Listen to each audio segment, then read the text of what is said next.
nên này chỉ là nhiều free ni bị bang mình việc còn đơn buồn sang này để chế hàng claim đúng là yết lê loại về còn lại túc chia Mỹ bơi của Việt Nam phải rinh chả lần chả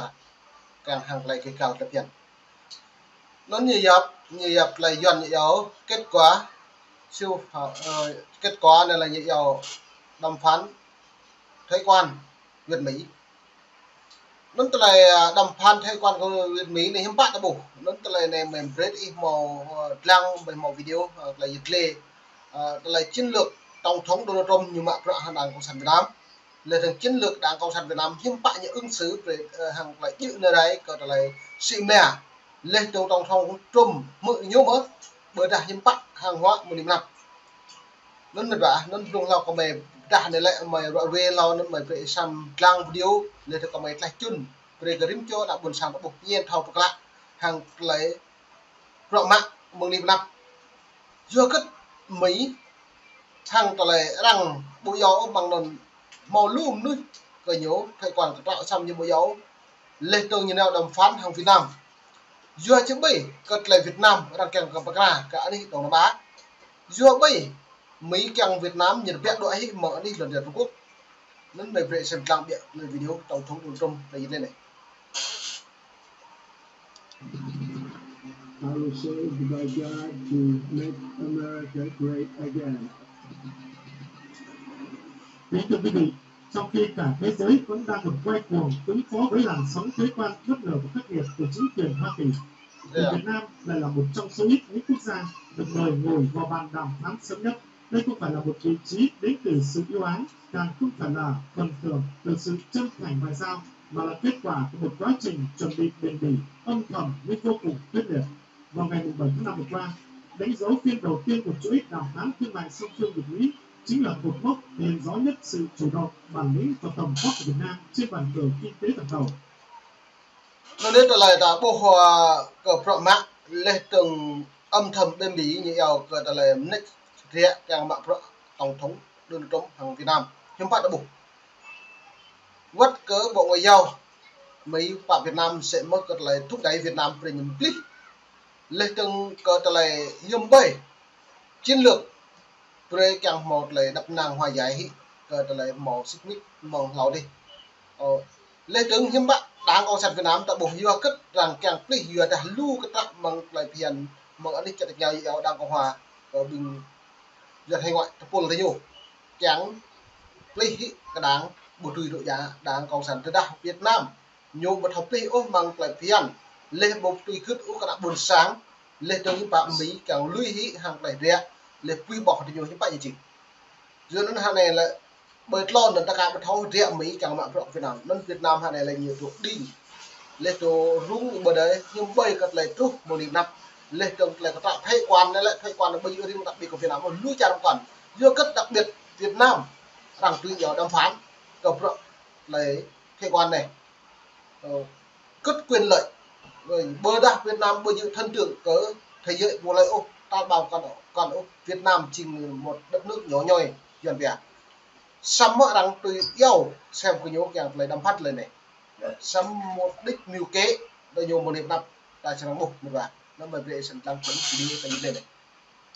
Việc được lựa chọn vào nhóm 6 quốc gia ưu tiên không phải là sự tình cờ mà là phần thưởng cho một loạt động thái chiến lược đã được triển khai từ rất sớm, từ việc kiểm soát gắt gao nguồn gốc xuất xứ hàng hóa, siết chặt gian lận thương mại, chủ động mở rộng nhập khẩu từ Mỹ để cân bằng cán cân thương mại, cho tới cách mở Việt Nam khéo léo đẩy thế trận địa chính trị đang dịch chuyển vào vị trí có lợi cho mình.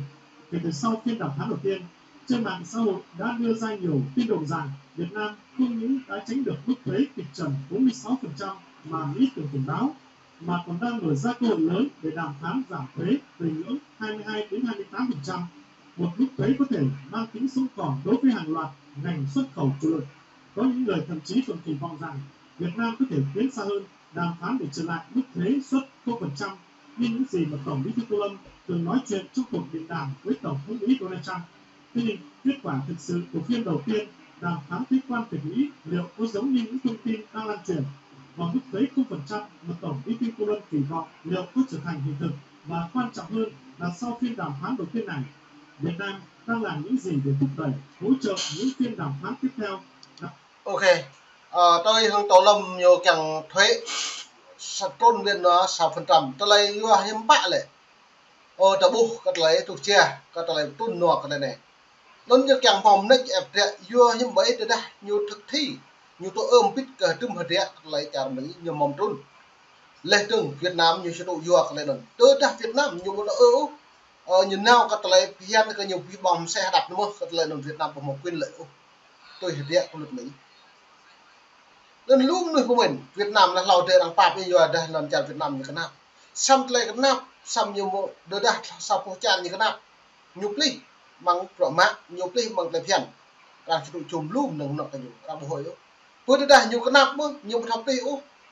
lên từng bộ frame nuôi gì càng mất mát lại phi bằng này cái nào là vô đấy vẫn nặng buồn sang càng một lại thịt lại hiếm bạc na như mì đó ở mà bởi nó sẽ lấy lúc chừng rồi nó mới về xem tăng lên đạt được kết quả tốt thì xin bởi đạt được cái soát nó cái bản là về thực thi của bộ luật qua video số này.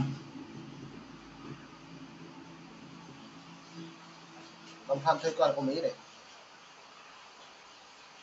Trước tiên, về thông tin kết quả phiên điều trần đàm phán thuế quan đầu tiên giữa Việt Nam và Mỹ vào ngày 17 tháng 5 vừa qua, khi trên mạng lan truyền nhiều thông tin như đã đạt được kết quả bước đầu tích cực, hay là với tinh thần hài hòa lợi ích chia sẻ rủi ro, hay là tránh được mức thuế kịch trần 46%, mở ra cơ hội lớn để đàm phán giảm thuế về ngưỡng 22 đến 28%. Theo như bài viết ngày 8 tháng 5 trên trang báo Sài Gòn Giải phóng, thì Bộ Công Thương cho biết đây đều là những thông tin giả, sai sự thật, gây nhiễu loạn thông tin. Hiện đoàn đàm phán của chính phủ chưa hề công bố thông tin về đàm phán ngày 17 tháng 5. Bộ Công Thương đề nghị các trang web, mạng xã hội và người dùng cẩn trọng không chia sẻ, phát tán tin giả, tin chưa kiểm chứng. Tuy nhiên, thì theo một bài viết trên trang The Diplomat vào ngày 11 tháng 4 dẫn lời báo cáo của Reuters, Việt Nam hy vọng mức thuế quan 46% sẽ giảm xuống còn từ 22 đến 28%. Nếu không muốn nói là thấp hơn, đây có thể là một mong muốn khá hợp lý của Việt Nam so với con số là 0% mà Tổng Bí thư Tô Lâm đã nói trong cuộc điện đàm với Tổng thống Donald Trump, và con số đó cũng có khả năng xảy ra hơn vì mới đây Mỹ đã tuyên bố sẽ duy trì mức thuế cơ bản 10% với hầu hết quốc gia. Đó cũng là nội dung bài viết ngày 9 tháng 5 trên báo Tài chính Doanh nghiệp. Theo đó, thì Bộ trưởng Thương mại Mỹ Howard Lutnick cho biết trong vòng 1 tháng tới, Mỹ sẽ công bố hàng chục thỏa thuận thương mại mới. Tuy nhiên, nhiều liên quan năm từ Mỹ sẽ công bố có vi phạm chung rẻ còn lại năm còn lại thế quan này. Phát biểu trong cuộc phỏng vấn với kênh CNBC, thì ông Lutnick nhấn mạnh trong khoảng 1 tháng tới, chúng tôi sẽ công bố hàng chục thỏa thuận. Khi được hỏi liệu mức thuế 10% có phải là mặc định bất kể đối tác là ai, ông Lutnick trả lời thẳng thắn, tôi nghĩ mức đó sẽ được giữ nguyên. Theo ông, mức thuế này sẽ áp dụng với những nước có cán cân thương mại cân bằng với Mỹ. Riêng đối với các đối tác đang có thâm hụt thương mại, mức thuế sẽ cao hơn và chỉ có thể giảm xuống 10% nếu họ có thiện chí rõ rệt trong việc một. Cái bồi cái lại nhập nhập ở đâu đã một lần trả bảy, cái lại xịn nè lại đi bia lên lần trả nó lại nhiều trận đồng thuế làm vít cờ cái lại đi bia. Với đây lần trả bảy mình cao bắt đầu đi bia lại chỉ càng một trôn sẽ nổ hạt đập thôi. Nên cái này rằng mong mà cái lại tôi nhập nhập đầm. Giờ đã cái lại này lại rẻ chính phủ Mỹ lại nhiều mạng proc ví dụ mạng proc cái lại đi bia cái lần trả cũng nhiều mạng proc chẳng đi bia hàng lại lần trả lên trong bằng lại phiền thông tin